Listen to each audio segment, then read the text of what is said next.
Hi guys, welcome back to another session. मैं आभा भनोट लेकर आई हूँ आपके लिए करंट अफेयर्स का एपिसोड नंबर 804।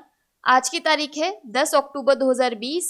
हमारे दो चैनल्स हैं, पिनाकल और फ्रंटियर आईएएस, और अगर अभी तक आपने चैनल्स को सब्सक्राइब नहीं किया है तो सब्सक्राइब करना बिल्कुल ना भूलिएगा। साथ ही साथ इस बेल आइकन को जरूर दबाना है ताकि हमारी आने वाली हर वीडियो की नोटिफिकेशन आपको मिल सके। हमारी दो वेबसाइट्स हैं, sscglpinacle.com और baljeedhaka.com, में दोनों को विजिट करना बिल्कुल ना भूलिएगा। ये सेशन हर रोज सुबह 4 बजे अवेलेबल हो जाता है और वीडियो की एंड में आपसे क्विज के क्वेश्चन पूछे जाते हैं जिनका आंसर आपको कमेंट सेक्शन में जरूर करना है। साथ साथ हमारे दोनों चैनल्स के टेलीग्राम हैंडल्स को ज्वाइन करना बिल्कुल नहीं भूलना है, फ्रंटियर आईएएस और SSC CGL pinnacle online, for daily videos, PDF and monthly magazine. Start करेंगे प्रीवियस क्विज के साथ। आपका पहला क्वेश्चन था, एसबीआई के नए अध्यक्ष के रूप में किसे नियुक्त किया गया है? तो इसका सही जवाब था दिनेश कुमार खारा। और आपका दूसरा क्वेश्चन था, विश्व कपास दिवस कब मनाया जाता है? तो इसका सही जवाब था 7 अक्टूबर। स्टार्ट करेंगे आज के सेशन के पहले क्वेश्चन के साथ। साहित्य के लिए नोबेल पुरस्कार 2020 किसने जीता है? तो इसका सही जवाब है option number C, Louise Gluck. अमेरिकी कवयित्री लुईस ग्लक को वर्ष 2020 के लिए साहित्य के नोबेल पुरस्कार से सम्मानित किया गया है। 77 वर्षीय लुईस ग्लक येल यूनिवर्सिटी में अंग्रेजी की प्रोफेसर है।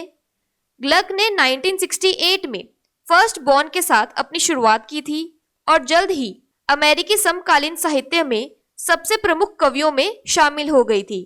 उन्होंने 12 कविताओं का संग्रह और कुछ निबंध प्रकाशित किए हैं।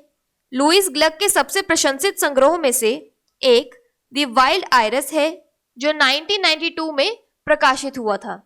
यहाँ पर एडिशनल इंफॉर्मेशन की बात करें तो स्वीडिश एकेडमी पर यौन शोषण के आरोप लगने के बाद वर्ष 2018 में इन पुरस्कारों को टाल दिया गया था। बाद में एकेडमी का पुनर्गठन किया गया और वर्ष 2019 में दोनों वर्षों के पुरस्कारों का ऐलान किया गया था। 2018 का साहित्य का नोबेल पोलैंड की लेखिका ओल्गा टुकारचुक को, जबकि 2019 में साहित्य का नोबेल लेखक पीटर हैंडके को दिया गया था। यहाँ पर एक क्विक रिवीजन की बात करें तो रसायन विज्ञान में नोबेल पुरस्कार 2020 किसने जीता है? तो इसका सही जवाब है इमानुएल शारपेंतिये और जेनिफर डाउडना। अगला प्रश्न है, भारतीय रिजर्व बैंक आरबीआई के नए डिप्टी गवर्नर के रूप में किसे नियुक्त किया गया है? तो इसका सही जवाब है option number B, M Rajeshwar Rao. केंद्रीय सरकार ने 7 अक्टूबर 2020 को एम राजेश्वर राव को भारतीय रिजर्व बैंक का नया डिप्टी गवर्नर नियुक्त किया है। इससे पहले एम राजेश्वर राव आरबीआई में कार्यकारी निदेशक के तौर पर कार्यरत थे। वह केंद्रीय बैंक के चौथे डिप्टी गवर्नर के रूप में एनएस विश्वनाथन की जगह लेंगे। एनएस विश्वनाथन ने स्वास्थ्य कारणों का हवाला देते हुए जून में अपना कार्यकाल पूरा होने से पहले मार्च 2020 में पद से इस्तीफा दे दिया। रिजर्व बैंक के 4 डिप्टी गवर्नर हैं। आरबीआई के अन्य 3 डिप्टी गवर्नर हैं, एमडी पात्रा, बीपी कानूनगो और एमके जैन। अगला प्रश्न है, विश्व मानसिक स्वास्थ्य दिवस कब मनाया जाता है? तो इसका सही जवाब है ऑप्शन नंबर ए, 10 अक्टूबर। विश्व मानसिक स्वास्थ्य दिवस हर साल 10 अक्टूबर को मनाया जाता है, जिसका उद्देश्य पूरे विश्व में मानसिक स्वास्थ्य मुद्दों के बारे में जागरूकता बढ़ाना और मानसिक स्वास्थ्य के समर्थन में प्रयास करना है। यह दिवस मानसिक स्वास्थ्य के मुद्दों पर काम करने वाले सभी हितधारकों को उनके नाम के बारे में बात करने का अवसर प्रदान करता है। इसकी थीम है mental health for all, greater investment, greater access. यहाँ पर एक क्विक रिवीजन की बात करें तो भारतीय वायुसेना 8 अक्टूबर को मनाया जाता है। अगला प्रश्न है, रामविलास पासवान जिनका हाल ही में निधन हो गया, वे किस विभाग के केंद्रीय मंत्री थे? तो इसका सही जवाब है ऑप्शन नंबर ए, उपभोक्ता मामले, खाद्य और सार्वजनिक वितरण मंत्रालय। केंद्रीय उपभोक्ता मामले, खाद्य और सार्वजनिक वितरण मंत्री और लोक जनशक्ति पार्टी के अध्यक्ष रामविलास पासवान का 74 वर्ष की आयु में निधन हो गया। वह कई समय से गंभीर बीमारी से पीड़ित थे। उन्हें 8 बार लोकसभा सदस्य के रूप में चुना गया था। उन्होंने पहले रसायन और उर्वरक मंत्री और इस्पात मंत्री के रूप में भी कार्य किया था। 1977 में छठी लोकसभा में पासवान जनता पार्टी के टिकट पर हाजीपुर से लोकसभा का चुनाव लड़े और सबसे अधिक वोटों के अंतर से जीतने का विश्व रिकॉर्ड बनाया। 1982 में हुए लोकसभा चुनाव में पासवान दूसरी बार जीते। 1983 में उन्होंने दलित सेना का गठन किया। रामविलास पासवान ने साल 2000 में जनता दल यूनाइटेड से अलग होकर लोक जनशक्ति पार्टी लोजपा का गठन किया। पार्टी में लंबे समय तक वह अध्यक्ष के पद पर रहे। यहाँ पर एक क्विक रिवीजन की बात करें तो कोविड-19 के लिए सकारात्मक परीक्षण के बाद रेल राज्य मंत्री और कर्नाटक के भाजपा सांसद सुरेश अंगड़ी का निधन हो गया। अगला प्रश्न है, दूसरी बार BBC national short story award जीतने वाली पहली लेखिका कौन बनी है? तो इसका सही जवाब है option number B, Sara Hall. अंग्रेजी कवि और उपन्यासकार सारा हॉल दूसरी बार BBC national short story award जीतने वाली पहली लेखिका बन गई हैं।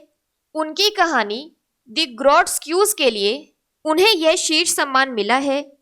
सारा हॉल को आखिरी बार 2013 में उनकी कहानी श्रीमती फॉक्स के लिए नामांकित किया गया था।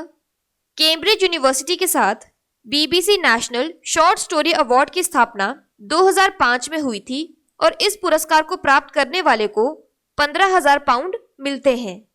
अगला प्रश्न है, भारत ने हाल ही में साइबर स्पेस के क्षेत्र में किस देश के साथ सहयोग समझौता ज्ञापन MOC पर हस्ताक्षर किए हैं? तो इसका सही जवाब है ऑप्शन नंबर बी, जापान। प्रधानमंत्री नरेंद्र मोदी की अध्यक्षता में केंद्रीय मंत्रिमंडल ने भी भारत और जापान के बीच साइबर सुरक्षा को लेकर इस सहयोग ज्ञापन MOC पर हस्ताक्षर को मंजूरी दे दी है। हाल ही में भारत जापान के विदेश मंत्रियों की 13वीं रणनीतिक वार्ता के दौरान दोनों देशों ने सहयोग ज्ञापन MOC पर हस्ताक्षर किए हैं। सहयोग ज्ञापन भारत और जापान के बीच 5G तकनीक, इंटरनेट ऑफ थिंग्स IoT और कृत्रिम बुद्धिमत्ता AI जैसे महत्वपूर्ण क्षेत्रों में सहयोग को बढ़ावा देगा। यह सहयोग समझौता MOC दोनों देशों के पारस्परिक हित के क्षेत्रों में सहयोग बढ़ाने में मदद करेगा। यहाँ पर एक क्विक रिवीजन की बात करें तो भारत जापान मैरीटाइम द्विपक्षीय अभ्यास जिमिक्स का चौथा संस्करण किस क्षेत्र में आयोजित किया गया है? तो इसका सही जवाब है उत्तरी अरब सागर। बात करें जापान की तो इसकी कैपिटल है टोक्यो और करेंसी है येन। अगला प्रश्न है, मैक्सिकन वैज्ञानिक मारिया मोलिना जिनका हाल ही में निधन हो गया, उन्हें किस क्षेत्र में नोबेल पुरस्कार मिला था? तो इसका सही जवाब है ऑप्शन नंबर डी, रसायन विज्ञान। मैक्सिकन वैज्ञानिक मारियो मोलिना रसायन विज्ञान के लिए नोबेल पुरस्कार जीतने वाले अपने देश के पहले विजेता थे। 77 वर्ष की आयु में उनका निधन हो गया। 2008 में उन्हें अमेरिकी राष्ट्रपति बराक ओबामा के लिए एक वैज्ञानिक सलाहकार नियुक्त किया गया था। मेक्सिको के सबसे प्रतिष्ठित वैज्ञानिकों में से एक मोलिना को क्लोरोफ्लोरोकार्बन द्वारा ओजोन हाउस की खोज और इसके लिए मॉडल विकसित करने के लिए जाना जाता है। बात करें मेक्सिको की तो इसकी कैपिटल है मेक्सिको सिटी और करेंसी है मैक्सिकन पेसो। अगला प्रश्न है, इंडिया पोस्ट पेमेंट्स बैंक के MD और CEO किसे नियुक्त किया गया है? तो इसका सही जवाब है ऑप्शन नंबर सी, जय वेंकटरमू। जय वेंकटरमू को India post payment bank IPPB का नया प्रबंध निदेशक और मुख्य कार्यकारी अधिकारी नियुक्त किया गया है। वह सुरेश सेठी का स्थान लेंगे जिन्होंने मार्च 2020 तक इस पद पर काम किया था। उन्हें 3 साल की अवधि के लिए IPPB के MD और CEO के पद पर नियुक्त किया गया है। प्रधानमंत्री नरेंद्र मोदी ने 2018 में IPPB लॉन्च किया था। India post payment bank IPPB को बैंकिंग विनियमन अधिनियम 1949 की धारा 22A के तहत भुगतान बैंकिंग कंपनी के रूप में शामिल किया गया था। इंडिया पोस्ट पेमेंट बैंक का मुख्यालय नई दिल्ली में है। अगला प्रश्न है, किस देश ने हाल ही में एक हाइपरसोनिक क्रूज मिसाइल जिरकॉन का परीक्षण किया है? तो इसका सही जवाब है ऑप्शन नंबर डी, रूस। रूस ने आर्कटिक में अपनी जिरकॉन हाइपरसोनिक क्रूज मिसाइल का सफल परीक्षण किया है। इस मिसाइल को व्हाइट आर्क रूसी आर्कटिक में एडमिरल गोर्शकोव फ्रिगेट से लॉन्च किया गया था।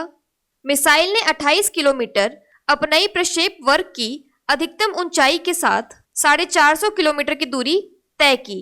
यह उड़ान परीक्षण 4.5 मिनट तक चला और मिसाइल मैक 8 पर एक हाइपरसोनिक गति तक पहुंच गई। यह मिसाइल एक scramjet powered antiship hypersonic cruise missile है। बात करें रशिया की तो इसकी कैपिटल है मॉस्को और करेंसी है रशियन रूबल। अगला प्रश्न है, विश्व बैंक के अनुमान के अनुसार इस वित्त वर्ष में भारत की जीडीपी कितने प्रतिशत घट सकती है? तो इसका सही जवाब है option number D, 9.6%। Corona virus महामारी तथा इसकी रोकथाम के लिए लगाए गए लंबे लॉकडाउन के चलते चालू वित्त वर्ष में भारत के सकल घरेलू उत्पाद जीडीपी में 9.6% की गिरावट आ सकती है। विश्व बैंक वर्ल्ड बैंक ने यह अनुमान जाहिर किया है कि भारत की आर्थिक स्थिति इससे पहले के किसी भी समय की तुलना में काफी खराब है। विश्व बैंक ने अंतर्राष्ट्रीय मुद्रा कोष IMF के साथ सालाना बैठक से पहले जारी हालिया दक्षिण एशिया आर्थिक केंद्र बिंदु रिपोर्ट में यह अनुमान लगाया है। रिपोर्ट में विश्व बैंक ने दक्षिण एशिया क्षेत्र में 2020 में 7.7% की आर्थिक गिरावट आने की आशंका जाहिर की है। इस क्षेत्र में पिछले 5 साल के दौरान सालाना 6% के आसपास की वृद्धि देखी गई थी। बात कर लेते हैं आज के सेशन की क्विक समरी की। तो Nobel Prize for literature 2020 Louise Gluck को दिया गया है। Reserve Bank of India RBI के नए डिप्टी गवर्नर बने हैं M Rajeshwar Rao. World Mental Health Day October 10 को मनाया जाता है। रामविलास पासवान, जिनका हाल ही में निधन हो गया, ministry of consumer affairs, food and public distribution के यूनियन मिनिस्टर थे। BBC national short story award for the second time सारा हॉल को दिया गया है। साइबर सिक्योरिटी के लिए इंडिया ने जापान के साथ MOC साइन किया है। मैक्सिकन साइंटिस्ट मारियो मोलिना, जिनका हाल ही में निधन हो गया, उन्हें केमिस्ट्री में नोबेल प्राइज दिया गया था। इंडिया पोस्ट पेमेंट बैंक के नए MD और CEO बने हैं J Venkataramu. Hypersonic cruise missile Zircon का टेस्ट फायर रशिया ने किया है। वर्ल्ड बैंक के अनुसार फाइनेंशियल ईयर 2021 में इंडिया की GDP 9.6% तक गिर सकती है। बात कर लेते हैं आज के सेशन के क्विज फॉर द डे की। आपका पहला क्वेश्चन है, साहित्य के लिए नोबेल पुरस्कार 2020 किसने जीता है? और आपका दूसरा क्वेश्चन है, विश्व मानसिक स्वास्थ्य दिवस कब मनाया जाता है? और अगर अभी तक आपने हमारे चैनल को सब्सक्राइब नहीं किया है तो सब्सक्राइब करना बिल्कुल ना भूलिएगा। साथ ही साथ इस बेल आइकन को जरूर दबाना है ताकि हमारी आने वाली हर वीडियो की नोटिफिकेशन आपको मिल सके। हमारी दोनों वेबसाइट्स sscglpinnacle.com और baljidhaka.com को विजिट करना बिल्कुल ना भूलिएगा। साथ ही साथ हमारे दोनों टेलीग्राम चैनल को ज्वाइन जरूर करना है। Thank you so much.